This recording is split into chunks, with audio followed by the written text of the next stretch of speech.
Welcome back to another El Yucateco recipe video, everyone. My name is Mike, and today I'm going to be sharing my idea of the perfect date night meal with you, and I'm also going to be sharing some secret steak cooking techniques that you're going to want to pay attention to. It's coming up right now. Hey, once again, welcome back, everyone. We really appreciate having you here. If you're not following us here yet, please consider doing so by hitting that button down there. You don't want to miss out on any of these great recipes that we're putting out. And today's recipe is really special because I want to teach you how to cook a delicious steak. I want to show you that you do not have to purchase the most expensive cut of meat to get the best result. I'm going to be showing you how to make a little delicious serving sauce to go with this. It's going to go good with the steak and the sides. Most people, when they think of the perfect steak, they're looking for a really expensive cut like ribeye or tenderloin. But I'm going to show you today how you can take a mid-range cut like sirloin and make it absolutely delicious. Sirloin steaks don't have a lot of intramuscular fat, but there are things we can do to make them just as delicious as a cut that does. So one of the secret tricks to this is going to be the dry salt brine. I have 2 sirloins here, approximately 8 to 10 ounces each, and you're simply just going to unpackage those, put those on a tray with a rack, and hit them up generously with some coarse kosher salt on all sides. Then simply let them rest on the rack and place that in the refrigerator uncovered overnight. The next day, you'll see that these steaks take on a much deeper, darker, rich red color. This comes from the salt drawing moisture out of the steak, liquefying, and reabsorbing back into the steak during the brining process. That will denature the proteins in the steak, which will cause it to tenderize, and it will also give that nice salty flavor through and through each bite. So my sirloins here have been dry brining for about 24 hours. Now all I want to do is take this tray just like it is and put it in the oven at 225 degrees Fahrenheit.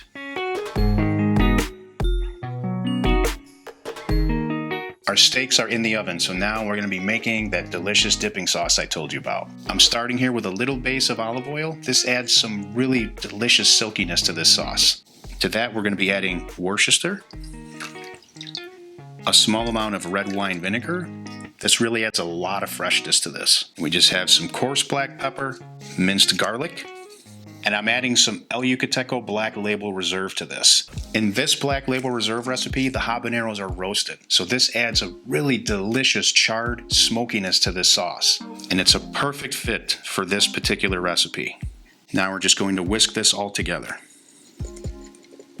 Now we'll just cover this up, put it in the refrigerator, and set it aside until it's time to serve. We're now going to focus in on the steaks. We're going to be doing what we call a reverse sear today. So we are slowly letting those steaks come up to temperature in the oven. Our target temperature is 115 degrees Fahrenheit in the center. Then we'll pull them from the oven, allow them to rest while we get our cast iron skillet screaming hot and ready for the sear. We'll give those a quick sear on each side, and then it'll be time to serve all of this up.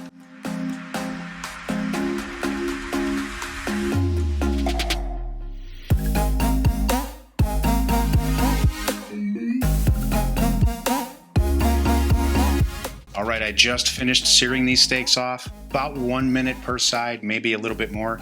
The key is you want to pull these from the heat at about 128 degrees Fahrenheit because you're going to have some carryover of about 5 to 7 degrees.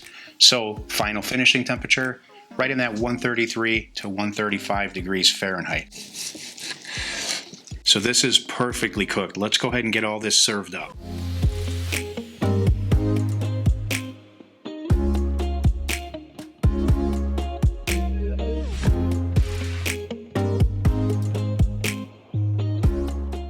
So we serve this up on a platter for 2 with some mashed potatoes and some nice steamed broccoli. Once again, just take a look at how beautiful that is, and this will pull right apart. Alright, so a bite of steak by itself. So that's tender, that's juicy. I mean, it checks all the boxes. And the saltiness, because of this dry salt brine, carries that nice flavor through the entire bite. Alright, let's go in for some of this sauce.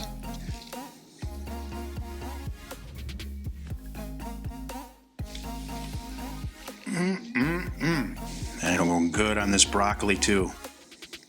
Cheers. So that sauce would go good with any side. It's great with this steak, and I could also see it being a great salad dressing. Speaking of salad dressings, we've got a great recipe for one here on our channel. I'll put a link to it up here in the iCard for you, and a link down below in the description, along with all the details once again for this recipe. So that's it for today. I really appreciate your time. Thank you for hanging out with me. Take care. Till next time, I'll see you on the next video.